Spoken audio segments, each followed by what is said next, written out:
স্বাগত জানাচ্ছি সুপ্রিয় শিক্ষার্থীবৃন্দ। আমরা স্থিতিবিদ্যা শুরু করেছিলাম, দেখতে দেখতে আমাদের 8A চ্যাপ্টারটি শেষ হয়ে গেছে এবং আমরা 8B এরও 3টি পার্ট শেষ করে ফেলেছি ইতিমধ্যে। সুপ্রিয় শিক্ষার্থীবৃন্দ, 8B চ্যাপ্টারটি তোমাদের জন্য অত্যন্ত গুরুত্বপূর্ণ। এই চ্যাপ্টারটি তোমরা ভালোভাবে প্র্যাকটিস করবে। এই চ্যাপ্টার থেকে প্রত্যেক বছরই সৃজনশীলের একটি অংশ ছিল। আশা করি এবারও সৃজনশীলের একটি অংশ তোমরা এই পরিচ্ছেদ থেকে পাবে। তো আমরা গত পাঠে অত্যন্ত গুরুত্বপূর্ণ দুটি প্রবলেম নিয়ে আলোচনা করেছিলাম। আজকে আমরা ঠিক একই নিয়মেরই কিছু প্রবলেম নিয়ে আলোচনা করব।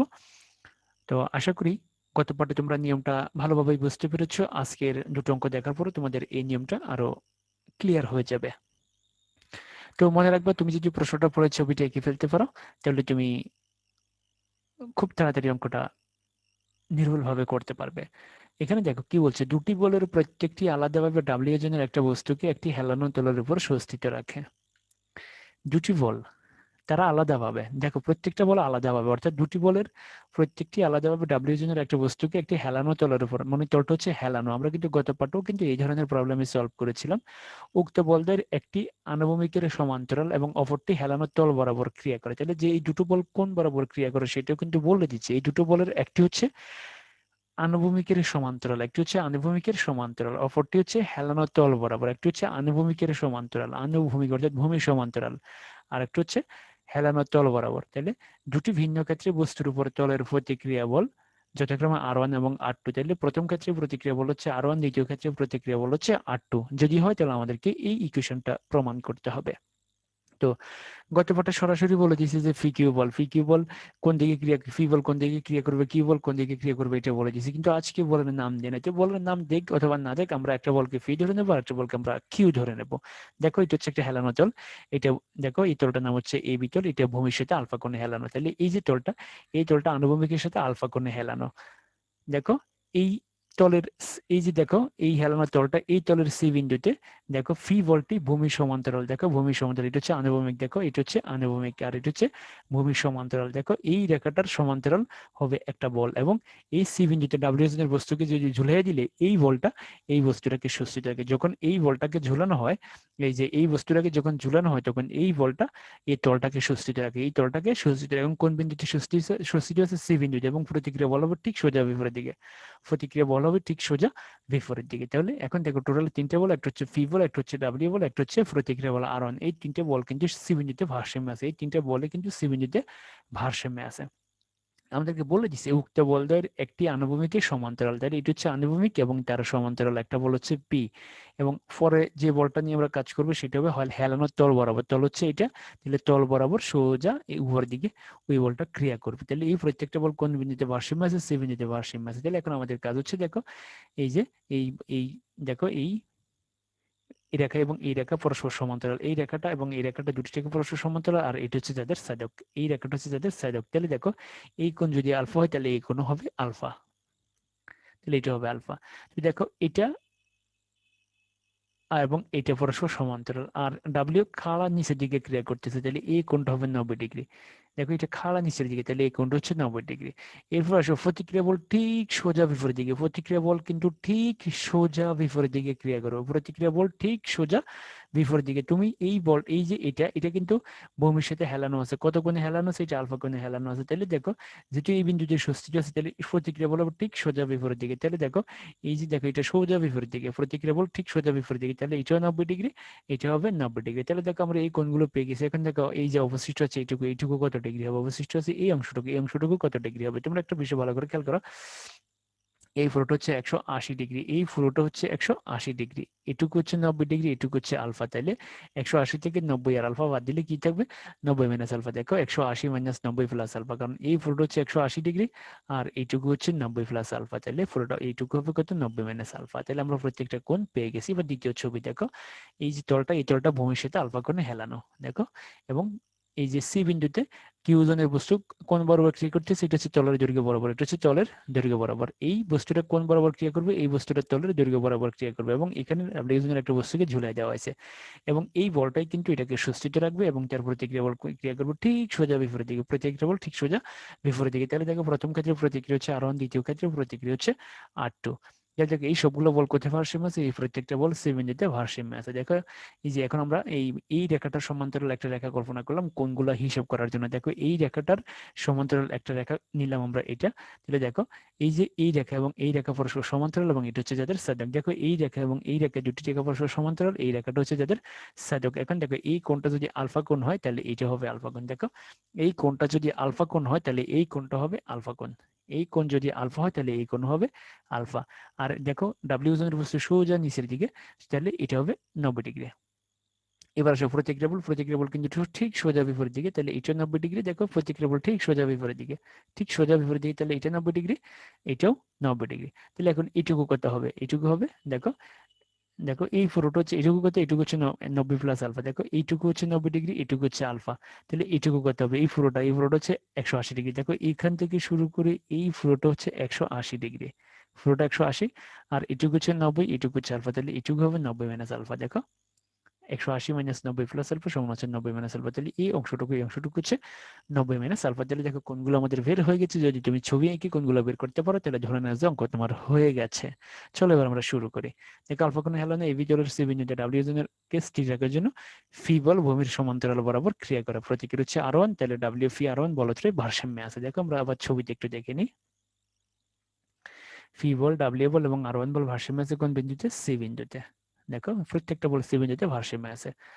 এইট বল এবং এই বল সমান্তরাল, তাহলে এই কোণ আলফা হইলে এই কোণও আলফা হবে। এরপরে এটা খাড়া নিচের দিকে ক্রিয়া করতেছে, তাহলে এই কোণটা হবে 90 ডিগ্রি। প্রতিক্রিয়া বল ঠিক সোজা বিপরীত দিকে, তাহলে এটা হবে 90 ডিগ্রি, এটা হবে 90 ডিগ্রি। আর এই যে কোণটা, এই কোণটা হবে 90 মাইনাস আলফা, কারণ এই ফ্লোট হচ্ছে 180 ডিগ্রি। তাহলে কোণগুলো আমাদের বের হয়ে গেছে। চলো লামের উপপাদ্য আমরা ব্যবহার করি। তোমরা নিশ্চয়ই জানো লামের উপপাদ্য কিভাবে ব্যবহার করে।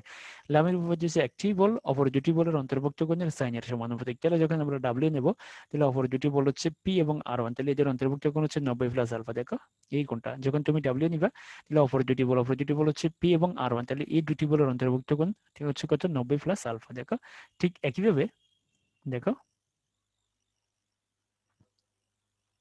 তুমি যখন ফি বল নিবে, দেখো তুমি যখন ফি বল নিবে তখন অপর দুটি বল কি, আর ওয়ান এবং ডাব্লিউ, এদের অন্তর্ভুক্ত কোণ কত ডিগ্রি। দেখো এইটুকু হচ্ছে 90, এইটুকু হচ্ছে 90 মাইনাস আলফা, তাহলে দেখো এই পুরোটা এইটুকু হচ্ছে 90 মাইনাস 180 মাইনাস আলফা। দেখো তুমি যখন ফি বল নিবে তখন এই বল এবং এই বল এদের অন্তর্ভুক্ত কোণ, দেখো ভালো করে তুমি, এইটুকু হচ্ছে 90 ডিগ্রি আর এইটুকু হচ্ছে 90 মাইনাস আলফা, তাহলে এই পুরোটা হচ্ছে 180 মাইনাস আলফা। এবার আসলে তুমি যখন আর ওয়ান নিবা, আর ওয়ান নিলে এই বল এবং এই বল এদের অন্তর্ভুক্ত কোণ হচ্ছে 90 ডিগ্রি। দেখো তুমি যখন আর ওয়ান বলটা নিবে তখন এই বল এবং এই বল এদের অন্তর্ভুক্ত কোণ হচ্ছে 90 ডিগ্রি।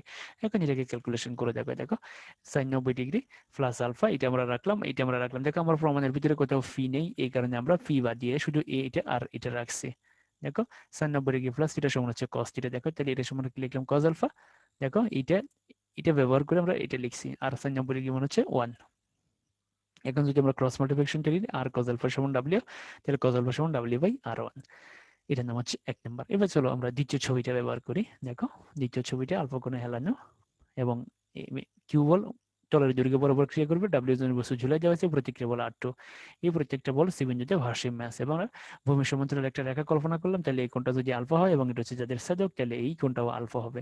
আর ডাব্লিউ জনের বস্তু সোজা নিচের দিকে, দেখো তাহলে এটা হবে 90 ডিগ্রি। এরপরে আসো প্রতিক্রিয়া বল ঠিক সোজা বিপরীত দিকে, তাহলে এইটুকু হবে 90 ডিগ্রি, এইটুকু হবে 90 ডিগ্রি, আর এই কোণটা হবে 90 মাইনাস আলফা। মনে রাখবে এটা তোমরা ভালো করে, কারণ এই পুরোটা হচ্ছে 180 ডিগ্রি। এবার আসলে আমি উপপাদ্য আমরা যখন ডাব্লিউ বল নেব, ডাব্লিউ বল নিলে অপর দুটি বল হচ্ছে কিউ এবং আর টু, তাহলে এইদের অন্তর্ভুক্ত কোণ হচ্ছে 90 ডিগ্রি। দেখো এই কোণটা তুমি যখন ডাব্লিউ নিবে তখন অপর দুটি বল, দেখো কিউ এবং আর টু এদের অন্তর্ভুক্ত কোণ হচ্ছে 90 ডিগ্রি। মনে রাখবে এই রেখা বরাবর কিন্তু কোনো কোণ নাই, এই রেখা বরাবর কোনো বল নাই, এই রেখা বরাবর কোনো বল ক্রিয়াশীল নয়, আমরা জাস্ট কোণগুলোকে হিসাব করার জন্য এই রেখাটা কিন্তু কল্পনা করে নিয়েছি।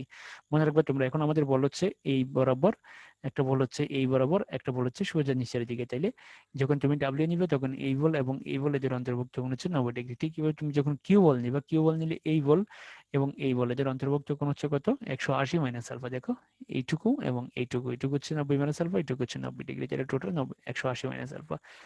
এবার তুমি যখন আর টু নিবে, আর টু নিলে এই বল এবং এই বল এদের অন্তর্ভুক্ত কোণ দেখো, এটুকু হচ্ছে 90 ডিগ্রি আর এটুকু হচ্ছে আলফা, তাহলে টোটাল হচ্ছে 90 প্লাস আলফা। তাহলে দেখো তুমি যখন আর টু বল নিবে তখন এই কোণটা এবং এই কোণটা দেখো, এইটুকু হচ্ছে কত ডিগ্রি, এটুকু হচ্ছে 90 ডিগ্রি আর এটুকু হচ্ছে আলফা, তাহলে টোটাল হচ্ছে 90 প্লাস আলফা।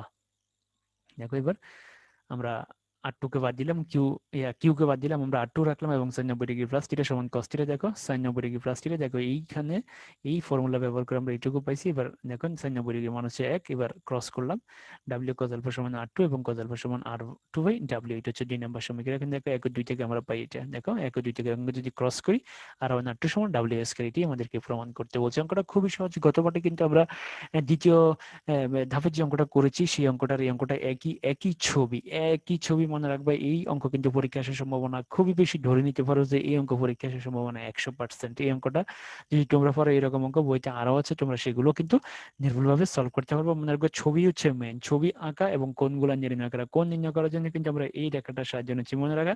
তোমরা কিন্তু মনে রাখবে এই লামির উপর লেখার সময় প্রত্যেকটা বল যেদিকে ক্রিয়া করতেছে ঠিক সেই কোণগুলো তোমাকে হিসাব করতে হবে। তো চলো এরকম আমরা আরো একটা প্রবলেম সলভ করি, তাহলে বিষয়টা আরো ক্লিয়ার হয়ে যাবে। দেখো এই তলটা ভূমির সাথে আলফা কোণে আনত। দেখো সি বিন্দুতে কিউ বলটি, দেখো এখানে বলে দিছে কিউ বল হচ্ছে সমতলের, দেখো ভূমির সমান্তরাল, দেখো সমতলের ভূমি এর সমান্তরাল। তাহলে দেখো এটা হচ্ছে ভূমি, এই ভূমি সমান্তরাল হচ্ছে কিউ বল। একটু আগে আমরা যে প্রবলেমটা সলভ করছি সেখানে ভূমি সমান্তরাল বরাবর ফি বল ক্রিয়া করছে, আর ডাব্লিউ এর বস্তু সোজা বিপরীত নিচের দিকে, আর প্রতিক্রিয়া বল হবে R1। আমরা ধরে নিলাম যে প্রতিক্রিয়া বল হচ্ছে R1। তাহলে দেখো এই সবগুলো বল সি বিন্দুতে ভারসাম্যে আছে। তোমার এখানে মূলত ছবির ক্ষেত্রে খেয়াল রাখতে হবে যে কোন বলটা কোন জায়গায় ক্রিয়াশীল। এখানে কিন্তু বলে দিছে কিউ বল সমতলের ভূমি এর সমান্তরাল, আর ফি বল সমতলের দৈর্ঘ্য বরাবর। ফি বল হচ্ছে সমতলের দৈর্ঘ্য বরাবর, ফি বল হচ্ছে এই বরাবর, আর কিউ বল হচ্ছে সমান্তরাল। অর্থাৎ এই যে রেখাটা দেখতেছো এটা হচ্ছে ভূমি, দেখো এটা হচ্ছে ভূমি, আর এই যে তলটা, এই তলটা কিন্তু আলফা কোণে আনত। দেখো এবার আমরা কোনগুলো বের করবো। দেখো এই রেখা এবং এই রেখা পরস্পর সমান্তরাল, আর এই রেখা হচ্ছে তাদের সাধক। দেখো এইটা এবং এইটা পরস্পর সমান্তরাল, আর এই যে রেখাটা, এই রেখাটা হচ্ছে তাদের সাধক, এই রেখাটা হচ্ছে তাদের সাধক। তাহলে এটা যদি আলফা কোণ হয় এটা হবে আলফা কোণ। দেখো এই কোণটা যদি আলফা হয় এই কোণটা হবে আলফা। এরপরে দেখো এটা খাড়া নিচের দিকে ক্রিয়াশীল, দেখো এটা খাড়া নিচের দিকে, তাহলে এই কোণটা হবে 90 ডিগ্রি। এবার সে প্রতিক্রিয়া বল সোজা বিপরীত দিকে, তাহলে এইটুকু 90 ডিগ্রি, এইটুকু 90 ডিগ্রি, তাহলে এই কোণটা হবে 90 মাইনাস। দেখো আমরা তিনটে অঙ্ক করতেছি এরকম, তিনটা ছবিতে কোণগুলো কিন্তু একই রকম বাইরে, অর্থাৎ বল যেদিকে ক্রিয়াশীল হোক না কেন, কিউ বল ভূমির দিকে হোক অথবা দৈর্ঘ্যের দিকে হোক, যেদিকে থাক না কেন কোণ কিন্তু চেঞ্জ হবে না। দেখো তাহলে এই রড হচ্ছে 180 ডিগ্রি, এটুকু হচ্ছে 90, এটুকু হচ্ছে আলফা, তাহলে 180 মাইনাস 90 প্লাস আলফা সমান 90 মাইনাস আলফা। দেখো এবার দ্বিতীয় ছবি, আলফা কোণে হেলানো, সি বিন্দুতে ফি বল তলের দৈর্ঘ্য বরাবর ক্রিয়াশীল, ডাব্লিউ বস্তু সোজা নিচের দিকে, আর টু বল হবে সোজা বিপরীত দিকে। তাহলে দেখো এই তিনটে বল কিন্তু সি বিন্দুতে ভারসাম্য আছে। এই তিনটে বল কোথায় ভারসাম্য আছে? এই তিনটে বল সি বিন্দুতে ভারসাম্য আছে। দেখো আমরা ভূমি সমান্তরাল একটা রেখা কল্পনা করে নিয়েছি কোণগুলো হিসাব করার জন্য। তাহলে দেখো এই রেখা এবং এই রেখা পরস্পর সমান্তরাল, আর এই রেখাটা হচ্ছে তাদের ছেদক। এই রেখাটা কি? এই রেখাটা হচ্ছে তাদের ছেদক। দেখো এই রেখা এবং এই রেখা পরস্পর সমান্তরাল, আর এই রেখাটা হচ্ছে তাদের ছেদক। তাহলে এই কোণটা যদি আলফা হয় এই কোণটা হবে আলফা। ভালো করে দেখো তোমরা, এই রেখা এবং এই রেখা পরস্পর সমান্তরাল, আর এটা হচ্ছে তাদের ছেদক। তাহলে এই কোণটা যদি আলফা হয় এই কোণটা হবে আলফা, এই কোণ যদি আলফা হয় এই কোণ হবে আলফা। এবার আসো ডাব্লিউ জনের বস্তু সোজা নিচের দিকে, দেখো এটা ঠিক সোজা এদিকে, তাহলে এই যে কোণটা এই কোণটা হবে 90 ডিগ্রি। তারপর আসো প্রতিক্রিয়া বল হচ্ছে R2 ঠিক সোজা বিপরীত দিকে, তাহলে দেখো সোজা বিপরীত দিকে হলে এইটুকু 90 ডিগ্রি, এইটুকু 90 ডিগ্রি, তাহলে এই কোণটা কত হবে? এই কোণটা হবে 90 মাইনাস আলফা, অর্থাৎ পুরোটা হচ্ছে 180 ডিগ্রি। এখান থেকে শুরু করে এই পর্যন্ত পুরোটা হচ্ছে 180 ডিগ্রি, এটুকু হচ্ছে 90 ডিগ্রি, এটুকু হচ্ছে আলফা, তাহলে এটুকু হবে 180 মাইনাস 90 প্লাস আলফা সমান 90 মাইনাস আলফা। তাহলে দেখো হয়ে গেল পুরোটা 180, পুরোটা থেকে এইটুকু বাদ, এইটুকু পুরোটা থেকে এইটুকু বাদ। তো চলো আমরা শুরু করি। দেখো প্রতিক্রিয়া বল R1, তাহলে ডাব্লিউ কিউ R1 বল ভারসাম্যে আছে। দেখো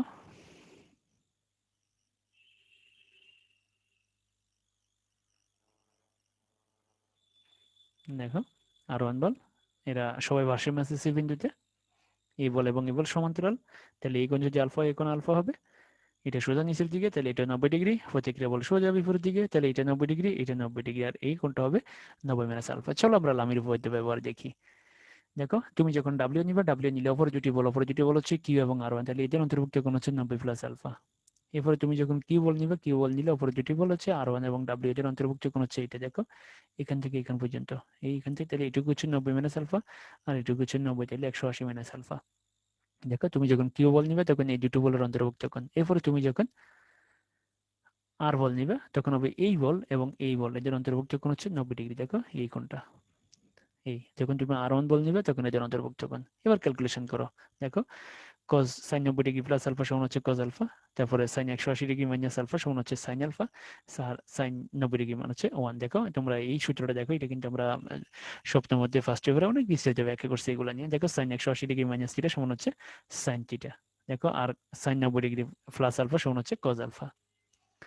আর দেখো এটা কিন্তু আমার প্রমাণের ভিতরে নাই, এই কারণে এটা আমরা বাদ দিয়ে দিছি। এটা কিন্তু প্রমাণের ভিতরে নাই, কারণে এটা আমরা হিসাব আর করি নাই, যেটা দরকার সেটাই আমরা রাখবো। তাহলে দেখো W by cos alpha Q by sine alpha. এবার দেখো এটাকে দিয়ে আমরা কি করলাম, বা তোমরা চাইলে আরো একটা লাইন বাড়াইতে পারো, ডাব্লিউ বাই কিউ সমান কজ বাই সাইন। তাহলে দেখো ডাব্লিউ বাই কিউ সমান হচ্ছে কট আলফা।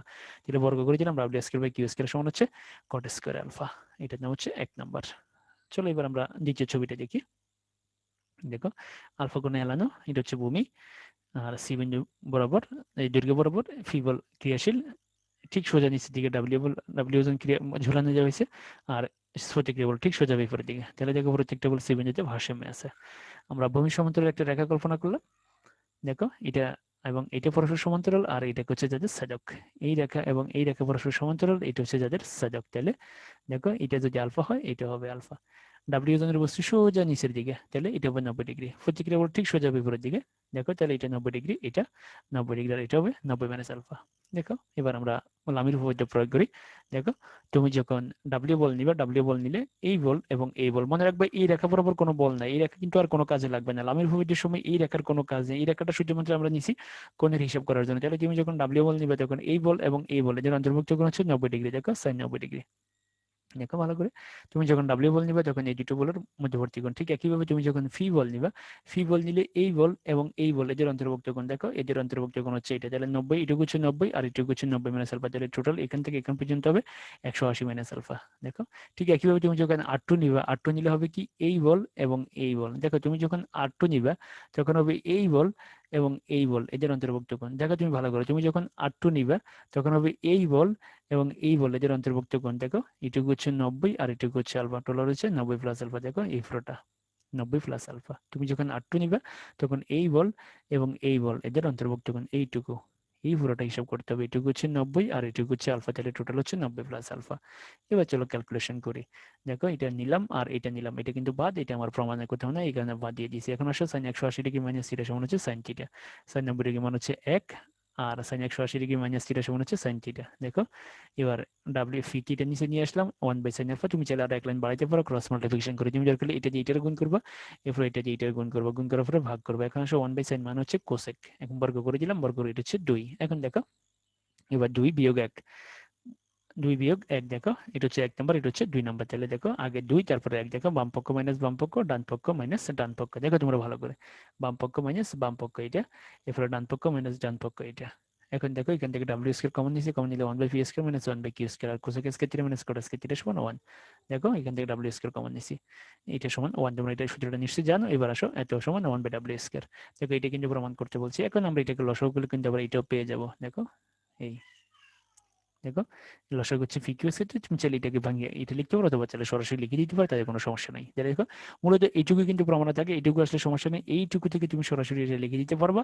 আর অথবা যদি তুমি চাও তাহলে ভেঙে ভেঙে লিখতে পারো। মনে রাখবে তোমরা, তাহলে এটা থেকে আমরা এটা চাইলে লিখতে পারি। সুপ্রিয় শিক্ষার্থীবৃন্দ, ধন্যবাদ সবাইকে। আজকের দুটি প্রবলেম অত্যন্ত গুরুত্বপূর্ণ, এই দুটি প্রবলেম কিন্তু ভালোভাবে প্র্যাকটিস করবে। এবং এইরকম একটু কিন্তু আমরা গত পাঠও আলোচনা করেছি, এবং আজকের পাঠ দেখার পরে আশা রাখি যে এই ধরনের প্রবলেমে কোনো সমস্যা থাকবে না। তোমরা এই ধরনের প্রবলেম যদি পরীক্ষায় আসে, তোমরা খুব ভালোভাবে আনসার করতে পারবে, এবং আমি আশাবাদী যে এই ধরনের প্রবলেমে কিন্তু পরীক্ষায় থাকবে তোমাদের জন্য। ধন্যবাদ সবাইকে।